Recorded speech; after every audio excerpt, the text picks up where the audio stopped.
forget all the big billion-dollar headlines and just build $1 million SaaS. I do have some ways, but I don't think it's legal. If we can just get super real for a second here. A few days ago, you sent me the most depressing screenshot I've seen. What?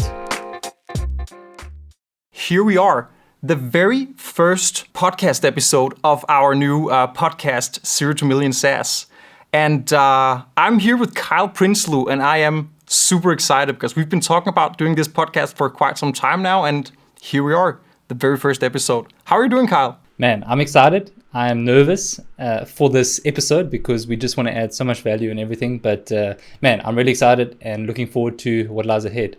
Absolutely. And we have a lot of hopefully good value we can share. On this podcast, we're going to dig very deep into how to build SaaS, growth strategies, how to do this the bootstrapping way as we both are. And we're just going to try to see if we can make yet another podcast that will add some value and some unique perspectives from two bootstrapping SaaS founders here. So yeah, I think maybe even before we get into like the business side of 0 to Million SaaS and what does it mean, the name and what we want to do, maybe we can start with like a personal side. So give us a quick intro, like personally, and also what you do business wise. Let's do it. Well, I'm Simon Høiberg, and in case you don't know me, I run 3 SaaS products already, just about to launch the 4th one. And I do a YouTube channel where I talk about SaaS and online business. And I've been a software developer and freelance consultant for quite some years. And I jumped in heads first into this whole entrepreneurial journey 3 years ago now, and never looked back. Yeah, listen, your journey has been genuinely incredible. It's been amazing following your journey and seeing what you've accomplished and what your goals are. And also, it's not crap, like the advice you share. It's actually actionable stuff. So yeah, I just wanted to pat you on the back. I really appreciate that. And make you feel nice. That's a quick side note. I remember when I started this whole thing, I started on Twitter 3 years ago. You were already a big name. I remember everyone was mentioning you when it came to freelancing, and that your content and your courses were the go-to for people breaking into freelancing and breaking their 9 to 5. And already back then you had a huge following, you were a big influencer, and you were one of the people I really looked up to. So it's quite incredible to sit here 3 years later now doing this podcast with you. Yeah, thank you, man. And I mean, I feel the same way with you with SaaS, and I think this is going to be really an awesome, partnership. And I think we can get into it. But just to let our listeners know, for those who don't know about me, maybe on a personal note. So I am a husband. I've got a 6-month baby. You've also got like a baby, and I think in terms of like hobbies and stuff, I enjoy probably good food, good company, good wine. Those 3 things. Lovely. And then and then tennis and squash and golf and that side of things. So I think that will be me on like a personal side. And then when it comes to business side, you mentioned freelancing. So that will be that's still a big portion of my income. We're dealing with clients. So it's more like a mini agency where I work with about 10 different contractors, probably a bit more now, and that's a big focus. And then another one is I do SaaS. Client manager is my main focus right now. That is for freelancers and agencies to onboard and manage clients. Okay. And we're going to delve into a lot of the details and everything, sure. I'm sure, for each of us. And there's also another SaaS in the pipeline. I didn't even tell you, but man, there's a lot of issues happening there, which is going to make for a very interesting episode as well. And then I also do content, just like you. I've got a YouTube channel. I've got courses and blogs and all of that. So yeah, that's me. I think first thing I would want to know for listening in, tuning into us, we know a little bit more about us now, right? So let's start with the podcast itself. So first of all, let's start with the name, 0 to Million SaaS Podcast. What does that mean to you, and why that name? Great question. I think personally, there's something about that first million ARR for your SaaS.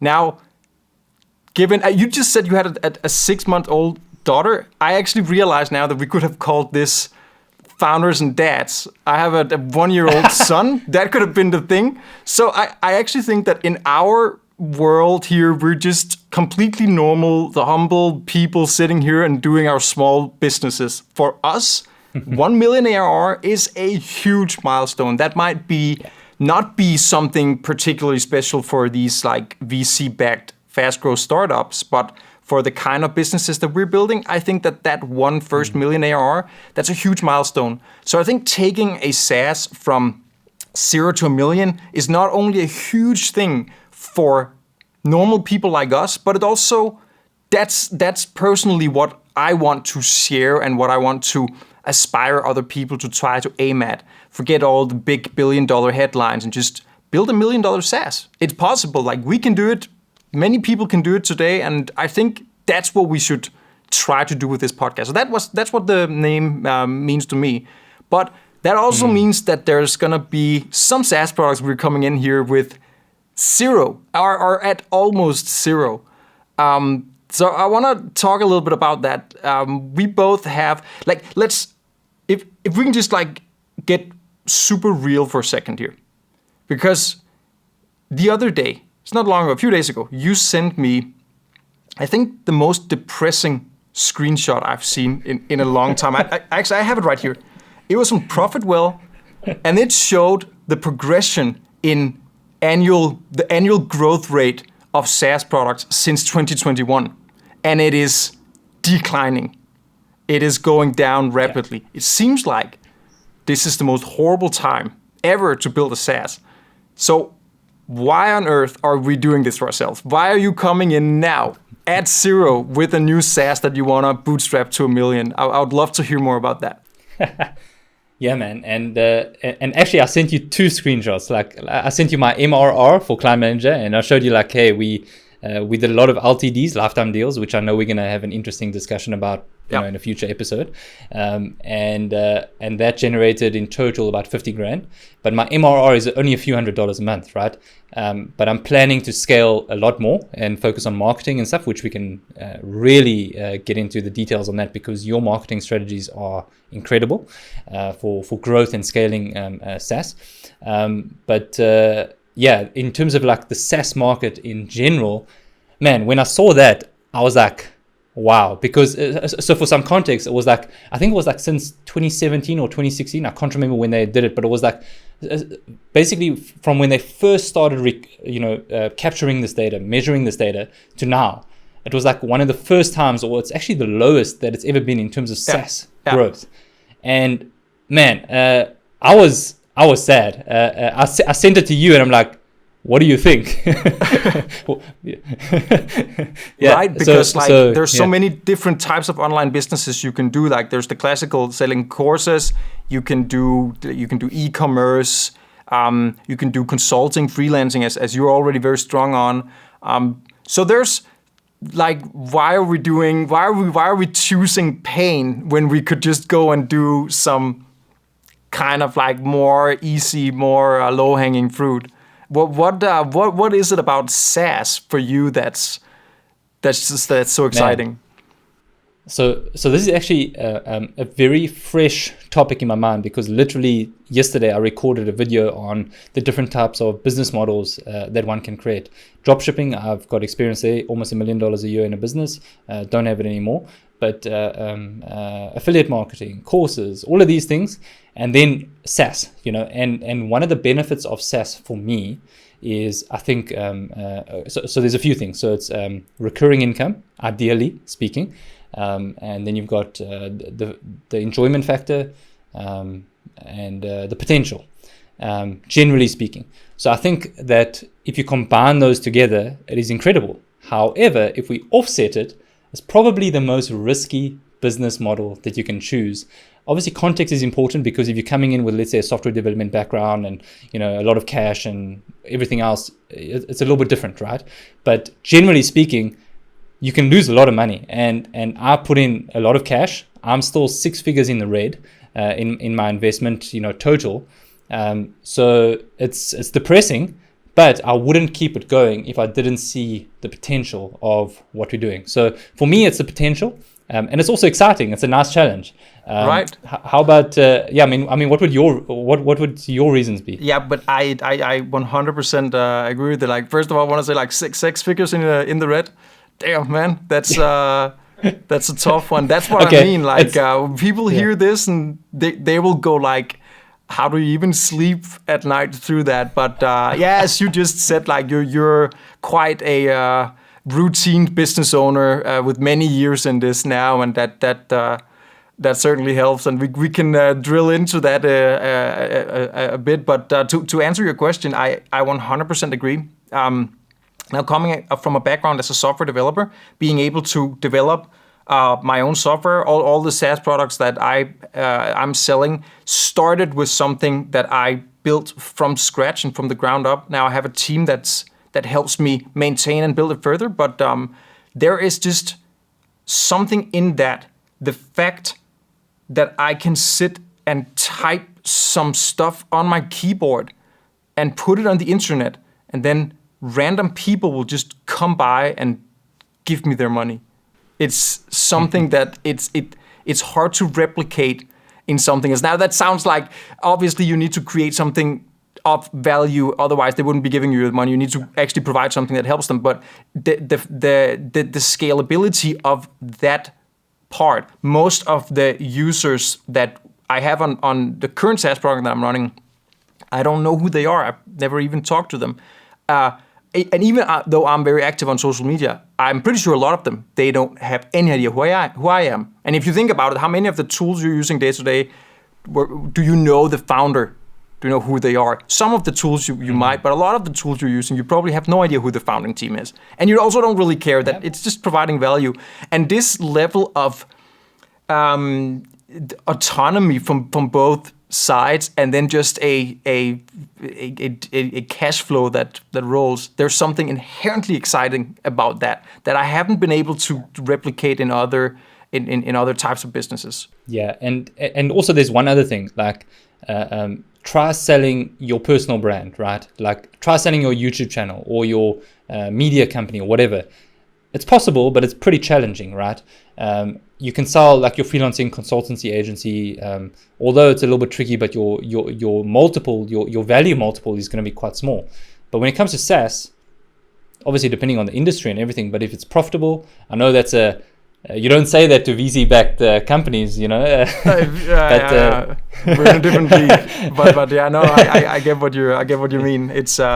It is just something different. I totally agree. Yeah, and hopefully it can sell at one point if it makes sense for the users and for yourself. You know, so I think it's a good business model. I think it's worth trying.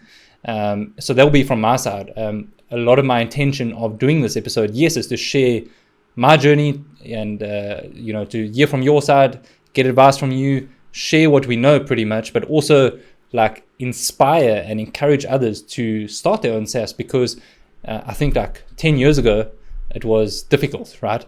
Now looking at 2024 and beyond with all of these tools, AI, everything else, I think it's going to be extremely, 100% extremely agree. easy, but much easier. I 100% agree. And also, as we've talked about, we're in some groups together, and we talk a lot about these things and day to day share advice. And there's just so many of these things that we sort of randomly get into discussing that is extremely valuable for other people to also kind of oversee that discussion. And often enough, often enough we drop that, like, we should make content out of this. That could be a good piece of content. But then when it comes to it, how do you take that conversation and wrap it nicely? And then you also need to think a little bit about virality.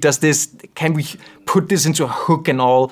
And often enough, it just kind of like ends there, and you go for something else that might be a little bit more attention grabbing, but a little bit less like with actual valuable, actionable steps. And I think that this is a good opportunity to just let people zone in on some of the discussions that we're having and listen on and try to take away from some of the things that some of the discussions that we're having on these topics. Yeah, and would you say there's anything else of like what the listeners or watchers on YouTube or the podcast, wherever, can expect? What are you hoping for them to achieve or do? Guests. Like if we're gonna try to sell the setup here and say like, okay, this is some of the things we've talked about with this podcast. We're gonna have guests. We're gonna try to bring in some people like us that have experience with what we do. We're also gonna try to find some industry experts and see if we can have someone come and teach us how to do this better. I think that's one thing. Number two, we're going to do this the lean way, the same way that we're doing anything else, and the same way that we're running our SaaS. We're going to try to drop a bunch of experiments and try out different formats and try to see the best way that we can make this work. And then if you're a viewer right now, you're sitting and watching this, we would love to have your input. So like when you finish this episode, please just like share with us in a comment below. Do you like this to be more conversational? Should we edit it more? Should it be more quick, bang for the buck, kind of rush through it? How should the format be? We're very open to hearing about this from you, the listeners and the viewers as well. Yeah. I think one thing I would like to know from you, and it might be we can go in detail, in future episodes, but the main SaaS that you're focusing on now. Okay, wait, maybe that's the wrong question. You're focusing on quite a few things, but what is one SaaS that you want to highlight now that you want to scale to, 1 million this year or next year? Awesome. Yeah, let's get into that, because that's where we jumped off, right? We need to come to this podcast with something that is zero. And you said the client manager, your SaaS, is doing a few $100 MRR, so that's something, but it's close to zero in the bigger, grander scheme of things. I'm right now focusing on a new SaaS I launched recently. It's called 8base, and it's an AI tool. So it's basically a support ecosystem driven by AI. So we're going to cover chatbots, ticket forms. We have emails, and we're going to cover a lot of other things, all wrapped around AI as the primary helper and tool for automation. And we just launched 8base 2 months ago, and I made a YouTube video, and things sort of took off. And we were actually up and rounding 7,000 MRR relatively fast. And then the initial round of churn kicked in. So we're now doing around 4,000 or 5,000 MRR. And it is what it is. But a great start. Now growth has sort of like, it took that initial peak from the launch and from the hype of it. And everyone was like, Simon's launching a new SaaS. Let's try it out. And we had a bunch of people signing up. It was great. Now growth is flattened a little bit, so we're now working on how to get this growth engine running a little bit more consistently and continuous, instead of these sort of spikes and then halts. So that's the product I'm gonna focus on here. Whether I can take it to 1 million ARR in a year, I don't know, man. It's a stretch. It's like taking the graph and the charts that we just talked about before. That might be a stretch, but it's also okay. I'm not in a very, very big hurry, but of course I want to see if I can drive 8base to its full potential. Yeah, well, I mean, listen, if you were at like 7K MRR, that's like 100K ARR. It's 100K. Yeah. So it's like, so it's like you're almost there. And it's 10x. It's 10x. So here's the question, right? And I want to know also for myself. You at this point, how are you going to 10x it? What is your go-to plan? What is your marketing plan? What is your plan to make this happen? Yeah, let's get into it. Now we get to the juicy stuff here. So one thing I really, really wanted to try with 8base, this is something that I'm doing quite differently than the other SaaS products I've been running so far. I run a social media management tool called FeedHive and a link shortening tool called LinkDrip, and then I acquired a SaaS product called TinyQE, a small editing tool. But for LinkDrip and FeedHive, which are the tools that are driving most revenue I have today, they are both following the same 7-day trial. You need to put your credit card. You can access the tool unless you've signed up for a trial. After the 7th day, we will automatically upgrade the user unless they actively cancel. There's also what's known as an opt-out trial. And I've been using this model. In the very early stages of FeedHive, we tried with the freemium, but it just didn't work. It just didn't work. And as soon as we put everything behind a paywall, our growth just increased much, much, much faster. However, I've come also from a place in software development where open source was very popular. And I really wanted to try to make something more open. So with 8base, we now have a freemium plan, and we actually have a quite generous free plan. And it is fully free, so there's no trial. And right now, when you go and sign up on 8base, you just get dropped directly into the tool and you can start using it. So there's no aggressive prompting to get you to upgrade. There's a little modal down in the corner, and of course, when you hit certain limits, you'll be asked to upgrade, but there's not this sort of like, we're not locking out parts of the tool. You just sign up and you can start using it. And one of the growth strategies, of course, we're one of the main features of 8base is a chatbot. And in that chatbot, if you're on a free plan, there's branding. So it says like powered by 8base. It's a very standard thing for these chatbots. And one of the drivers I hoped to establish over time is this sort of virality. So I'm right now that's also why I'm taking it a bit lightly with the whole revenue thing, because right now my main goal is actually to get these chat widgets out on as many websites as possible for multiple reasons. It's a backlink, so it's a bit sneaky. We're not using iframes. And Google has this specific policy that they don't count widget links as a backlink if their crawler can see it's a widget. But since we're not using iframes, Google can't really tell. So whenever people put this chat on their website, it's a backlink. And also there's just the traffic, like the branding. When people open the chatbot, they get, like other people can see it and they get exposed to the branding. So right now my goal is to get this chat widget out on as many websites as possible. That's why it makes sense to offer a free tier.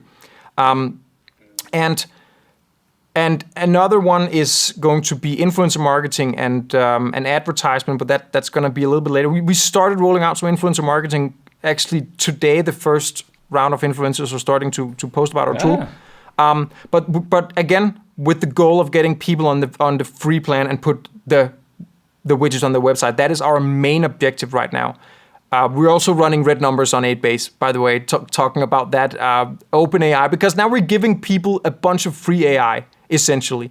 They can bring their own OpenAI key if they want to completely bypass the limits on the free plan. We actually do offer that. But we're still offering some AI included in the free plan, and it's expensive. So we're also running red numbers right now, and that's just a part of the game. And I think that we're probably going to be running red numbers most of this year. I don't aim for being profitable this year at all. I'm happy to invest in getting these widgets out on as many websites as absolutely possible, so we can kind of get growth going. So to answer your question in a very long way. Wow. I mean, I didn't know that. How do you foresee the break-even point? Like, is there like a particular number, or is it, because I know it's usage-based, so it's a bit tricky. So you don't think you'll break even this year? I don't think I'll break even this year, but whether I'm gonna break even before hitting $1 million ARR, I hope so. That's a lot of that would be a lot of. I'm still a bootstrap founder. Yeah. So burning $1 million a year without without profitability, that would be a little bit uncomfortable. I don't know if I can say it. It's risky or scary, but I hope I'll reach profitability before that. I would. We need to clip this part, because I would love to be in a position to say, I can lose $1 million and I'll be okay. It's okay. It's a bit uncomfortable. Well, and bouncing it back to you now I need to hear growth, because I know that you and I have completely different approaches when it comes to growth. And I know you've been much stronger on SEO. You constantly give me I want to say you give me advice. You tell me how I do SEO wrong all the time. Let's just say it like that, because this is really not my strong side. I'm more on the influencer marketing, advertising kind of things. But I really want to hear, because I know you're strong on SEO, and I know you have a lot of experience with just plain old cold outreach. And can you talk about how are you planning on getting the initial growth of Client Manager going? Yeah, so look, I want to get it to a point where it breaks even ASAP, and then it makes profit, and then it makes, and then eventually, hopefully, the 1 million ARR. Will it happen this year? Realistically, I don't think so. However, I do think it will get to a point where it's making a good income, by the end of this year. So the question is, how am I going to get there? And yes, you mentioned SEO. That's something that we've been investing in and is slowly taking some progress. I think in 3 months, it's going to be really, really good. We are in quite a competitive market, so we're competing against some interesting people with a lot of VC-backed, cash and marketing budgets and whatever. And as you mentioned, I mean, we bootstrapped. We're doing something differently. It like forces creativity with limited budget. Exactly. By the way, that is actually where real creativity comes in. It's not like you've got $1 million a month, just do what you want. It's like, no, you've got 1,000 or 5,000 a month. What can you do with it? That's where real 100% creativity comes in. So yeah, so it's the SEO you mentioned, influencer marketing. I've started with that, for paying a few guys for blog content, for YouTubers. Also got some interesting ones going out in the next week or two, but you must report back on how your results were. And then the ads. So you helped me with Google Ads, and I literally just set it up like a couple of days ago, because this is where you've done incredibly well with your SaaS. And I'm trying to pick your brain, get some advice, and I'm sure we're going to go into more detail in future episodes on advertising specifically, and then do some Facebook ads, retargeting ads. And then the other one you mentioned is cold outreach. So cold outreach, I've got some success in that in like marketing and freelancing. So I'm going to do exactly the same for scaling the SaaS. And I'm going to start with that in about a month. I just want to get through a few core little issues that we're dealing with internally, and also some features. And then boom, we're going to go. Nice. I'm very much looking forward to it. We're going to dig very deep into that in some future episodes as well, because it's I think for a lot of people thinking the SaaS model, it's a bit of a different way of approaching it, and especially doing it at scale. So I'm very much looking forward to hearing more about that. And now, if we're looking into growing these SaaS work, as you just said, we need to be more creative. We don't have the budgets. We don't have the staff. We don't have a lot of things that big VC-backed companies have. So we need to be sneaky whenever we try to do things like SEO, ads, these kind of things, where we try to compete in the same marketing channels as big tools. But what would be like a crazy idea? Do you have any sort of like off the bat, like crazy thoughts that you kind of like, ideas that you kind of, I'm going to try to do this. No one have done this before. Let me just see if I can grow my products this way. Not necessarily something you want to realize, but do you have any? Yeah. So I do have some ways, but I don't think I want to share it publicly, because I don't think it's legal. All good advice starts like right there. But yeah, I think questionable things. So I'm going to ask you a question. Is it possible to scrape all your competitors, in a database, and then pay some hackers to access, who their users are, and then give them a discounted rate? I don't know. Is that doable or not? I'm not sure. I have. I should have an opinion about that here publicly either. No, I think, that's definitely an interesting question. I think I am just going to go sort of the slow and boring approach. However, so you mentioned at the beginning we're going to do some experiments, right? And I think that is the beauty of marketing. That is the beauty of advertising, because you come in with certain theories and you want to test them. And it's running tests. Hey, I tried this. And then you'll be like, whoa, this worked. Let me hammer down. So I think we're at the point where we haven't done everything, and we're sort of in the testing phase, and then we're going to hammer down. But one thing I do want to try is and it's a bit random, but it's like these like viral posts, you know. So it's like if you look at the stuff that people read and then they share online, it's not your typical advertisements, you know, like logical, emotional, telling a story, that type of approach. It's more like, this is so random, you know, let me just share it with someone because I find it stupid and funny, you know. I think it's worth trying. So I think that'll probably be my crazy idea, I suppose. But I don't know. I mean, what do you think? And also throwing it back to you, what are you going to do? Yeah, that's a good question. I think probably just like you, I'm going to follow somewhat of, can you say like a traditional path? But I did have one. Now I'm considering whether I should sit and say this public. I actually don't know if this is completely legal either. You know how like when you do email outreach, you can just kind of the old kind of way where you buy some email list somewhere and then you just kind of spam out emails to random people from some segment. You can't do that anymore. It's super legal. So doing this unsolicited outreach on email, unless you have the consent from the user and all, you can get in massive trouble, especially here in the EU. But hear me out here. What if you, for really for a second, what if you went through and crawled the internet and every time you saw a chatbot in the corner, you just open it, and then you start chatting with them about whatever their website is about.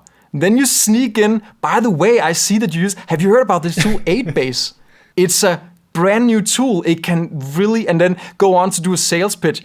And then I was thinking I could hire a small sales team. I could probably get someone on Upwork, like fairly affordable, and then have like 5 people to sit all day and go on different websites and try to find chatbots and initiate conversation and then sneak in a sale. The people on the chat, then there would be, of course, like you reach some kind of big services that have chatbots and they have live support, then the live support agents might not be that keen on selling this on to their manager. It's just like, oh, but you're gonna then I have no job, right? You're gonna replace me with an AI. But take smaller e-com stores and drop shipping businesses and small SaaS, where it's the founder that will be on the chat himself and be like, we know he's super stressed, he have other things to do, but he feel like he needs to be on the chat to kind of like answer client. Then have these people sort of sneak in 8base. And this, I bet there is no current rules or regulations or laws that say you can't do that. Like that's just chatbot outreach. I've never heard of anyone doing this before. So that would be my only, I don't know, I don't think I'm gonna do it. I was just contemplating, if I were to do something kind of like weird, it would probably be that. Yeah, I think, in terms of innovation and an idea, I think it would actually work. In terms of like, will it be a good thing for you and your brand? I think it's questionable. But you know what? I think what you might try. So have you tried cold emails yet? No. To be honest, I never. I think I don't know how to scale that probably. So to be fair, no. Yeah. Okay, because it might be worth testing, right? Just an experiment.